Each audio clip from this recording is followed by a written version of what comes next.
ఏంటమ్మా? బాగా ఆకలిగా ఉందిరా, అన్న పెట్టమని నాన్నతో చెప్పు. ఓ అలాగే.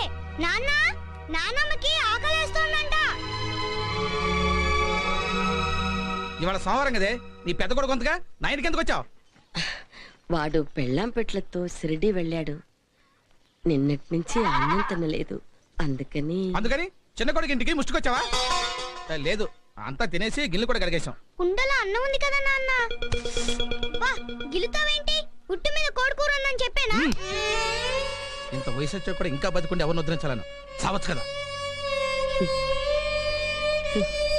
ఇదిగో తిను.